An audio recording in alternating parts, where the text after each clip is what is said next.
Last new box moved into my new house. This is gonna be great. I'm all alone. I can do anything I want. Nobody bothering me. No problems at all. It's December, but that doesn't mean anything. I'm all alone. Oh yeah. Nice and comfy. And alone, the most important part. I swear, if there's a Christmas clone behind me, hi. All right. You know what? I moved. How are you here? Christmas. This really doesn't matter. Christmas. So you have a new Santa hat, though. I was going to say nice, but I prefer the older one, to be honest. Christmas. You know what? Pointless. It's December.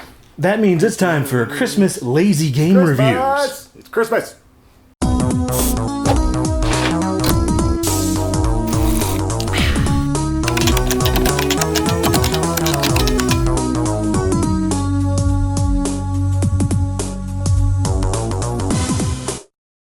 Elf Bowling.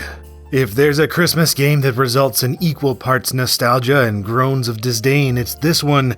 Created by Envision Design's game development arm InStorm, Elf Bowling started as a late 90s Flash game, although what I have here is the Super Elf Bowling collection sold by Mumbo Jumbo in 2005.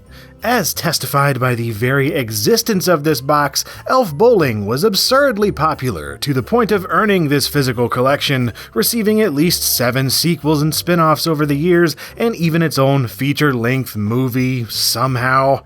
This may come as a shock, especially if you're only familiar with Elf Bowling 1 and 2 for the Game Boy Advance and the DS, one of the lowest scoring game releases of all time. Well, I think the moment has arrived to take a look at how on earth this happened, because it's actually darn fascinating. The story of Elf Bowling begins with a handful of marketing and design folks, headed up by creative director Dan Ferguson and Mike Bielinski. It was in 1997 that they founded Envision Design in Dallas, Texas, a self-described creative studio with an enthusiasm for design and a refreshing absence of pretentiousness, which sounds a bit pretentious to me. Here, their team created anything from websites to sales brochures to video games on a case-by-case basis, with clients big and small, including Mattel, Texas A&M, and Frito-Lay. And in order to drum up awareness for their studio, they created a number of free games as publicity stunts, which they referred to as adver games. Games like Good Willie Hunting, a violent parody of the then-current Clinton-Lewinsky scandal, and Frogapult, a violent frog catapulting skill challenge. But it was Elf Bowling, released in November of 1999, that really grabbed the public's attention. And part of the reason why was due to a chain email hoax, which claimed Elf Bowling was a virus in disguise that would wreak havoc on Christmas Day.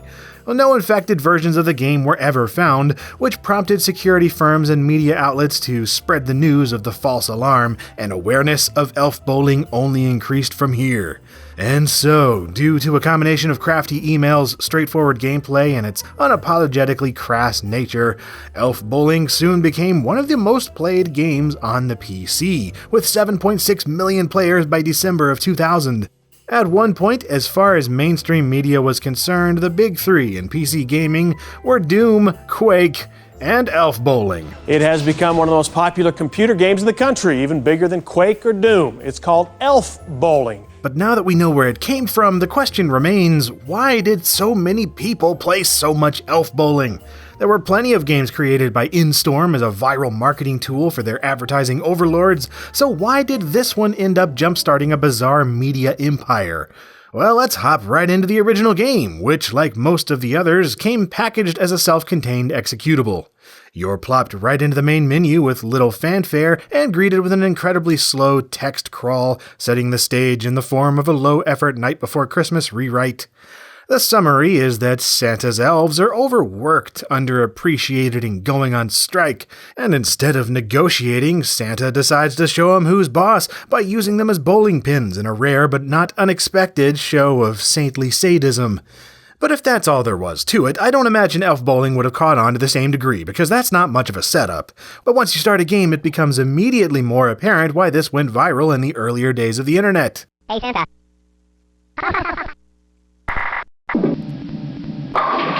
Yes, pure asinine behavior. Not only do the elves frequently taunt Santa, but pressing the spacebar or a mouse button will smash a bowling ball into them. That results in screams, flailing bodies, and a bit of blood. There's no worrying about velocity, angles, or spinning of the ball. It's just a one-button affair that exists for one purpose: knocking around some elf skulls to celebrate the age-old tradition of wasting time. And beyond its base but rather harmless violence, you also have a few random events to deal with. Sometimes animals will cross the lane, getting in the way. Other times, the head elf will step aside and screw up your shot. So even once you figure out that you can get a guaranteed strike every single frame with the right timing, you still might not get a perfect score due to your elves being jerks. And then you have moments like this, where the pin setter malfunctions and rips off an elf's head, which just makes you want to keep playing in case you missed something else like that. This simplicity, combined with a bit of mayhem, make the experience quite cathartic, and beyond that, there's just enough unpredictability to avoid it being entirely brain dead. Elf baby. Well, okay, it's still pretty brain dead, especially nowadays when even a free app on your phone is 1,000 times more complex, with 1,000 times more ads, but that's another story. But still, maybe you can see the appeal if you put yourself in the shoes of someone in 1999. It was free, dead simple to experience, a little bit naughty, and afterwards it compelled you to share it with your friends. That's viral marketing 101 right there. Is that all the balls you've got, Santa? It was also during a time when absolutely anything interactive on a computer was still exciting to a whole bunch of people, since this arrived right in the middle of the dot-com boom, when more folks than ever were buying computers strictly to get online.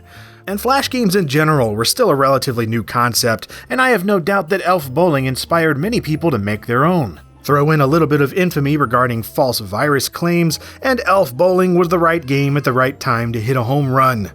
As for why exactly it ended up with so many freaking sequels and spin-offs that people actually spent money on, most of which had nothing to do with bowling at all, I'm still not sure I have an explanation for that other than people are a bit stupid. Especially so with the infamous version ported to Nintendo Portables, which wasn't even authorized by the original developers and is a testament to the magic of garbage shovelware. But whether you love it or hate it, the original Elf Bowling made sense for the salacious point in time that produced it. And while the game itself isn't very good, I find it oddly satisfying to own and display it in my collection.